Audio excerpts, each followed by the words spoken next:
Today's video was brought to you by Big Cheese's YouTube channel. For gameplay reviews, gaming music, and vlogs, subscribe to Big Cheese VG. Link below in the description. Skip it up and that up! So you remember Megaupload founder Kim.com and how the US wants to basically crucify him?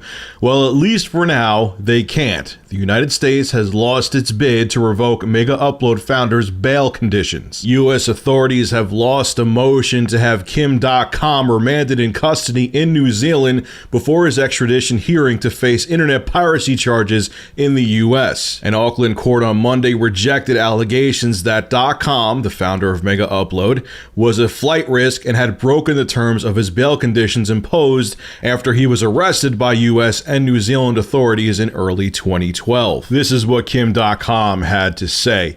"I have been probably the most compliant and exemplary bail candidate." That is what he said to reporters outside of court, and said that he was still surprised that his bail conditions had been tightened. Now, .com is free to return to his mansion in Auckland, but as previously stated, his bail conditions were tightened to prevent him from traveling by helicopter and require him to report to police twice a week. .com is accused of copyright infringement related to the Megaupload file sharing site he founded in 2005. He faces an extradition hearing in mid-2015. Before I get into how I feel about Megaupload and Kim.com basically being considered the Antichrist by the United States, it's so funny how everyone in the music industry and movie industry is panicking now, when even as a teenager, a early teenager back in the mid-90s, when I first downloaded my first MP3 on my original Pentium computer that almost couldn't play the file because it wasn't powerful enough yet. That's how long ago we're going here. I had a computer that couldn't play an MP3 file. But anyway, I just remember back then thinking, holy shit, this is the future. I downloaded a CD quality sounding song, almost CD quality, I should say. It was 128 kbps, the MP3 file. I remember thinking, this is it. This is the way people are going to get music from here on out. And everyone in the music industry slept on it. No one saw it coming. Everyone's like, we're gouging people for $20 a CD and nothing's going to change. Everyone's going to keep buying CDs. Nothing's ever going to evolve. And then Napster hit. And then you had everyone, all the record execs, you had Metallica, everyone was losing their mind because, oh my God, MP3s really are the future. We should have not been lazy pieces of shit and actually did something about it and embraced the technology instead of ignoring it. And now that it's here and now that piracy is rampant, now we're panicking. I remember that with the whole Metallica thing. And I remember the founders of Napster coming out with anti-Metallica shirts. Because you know what? I'm not saying what they did was right, but they were right that everyone just fucking slept on it. Everyone slept on it. Music prices were too high, and everyone slept on the fact that digital distribution was the future. And there was glaring warning signs, like I said, even back in the 90s. And I just can't believe how stupid, not even stupid, they were just lazy. They were making too much money, the record execs, and they just didn't give a shit. It's not idiocy, it's just laziness and greed. Now let's talk about Megaupload and Kim.com, because there's actually people outside of the US government and the record and movie industries that defend the United States, saying, oh, they had every right to go after him. So with that mentality, if there's crime in your city, the mayor of that city should be arrested. He allowed the crime to happen. The CEO of a cigar maker or a cigar factory or whatever, you get the point. When people go and buy cigars and don't use them as cigars, they put illegal substances in them, such as marijuana is still illegal in a lot of states in the United States.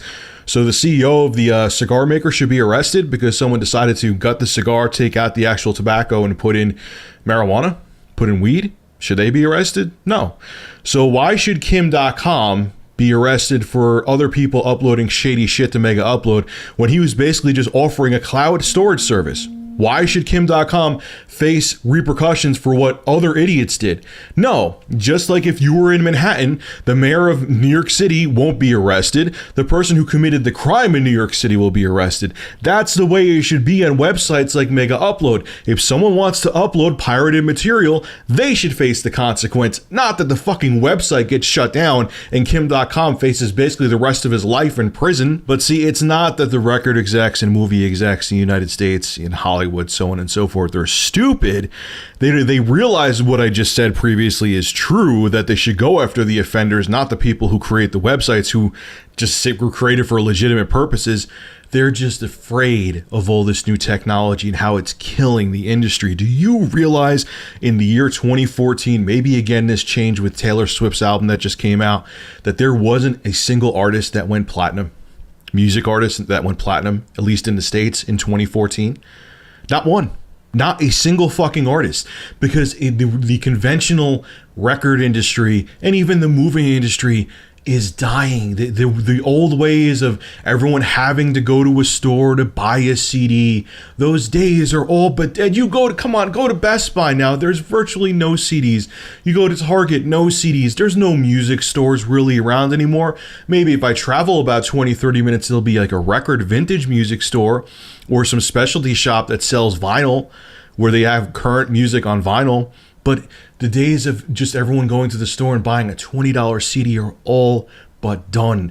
And they don't know, they're panicking. They don't know what to do. They don't know how to make money. So instead of embracing innovation and embracing how technology is making the music industry evolve, they're trying to stifle it and shut it down. They're trying to be like with Kim.com, they were using him as an example, basically. You're going to try to innovate and do something creative? Fuck you, we'll destroy you in the process. All right, so I have to make a little correction to this video, a little side note. There were 2 albums in the year 2014 that have gone platinum. The soundtrack to the movie Frozen, which actually that came out in 2013, but actually sold another 1 million copies in the year 2014.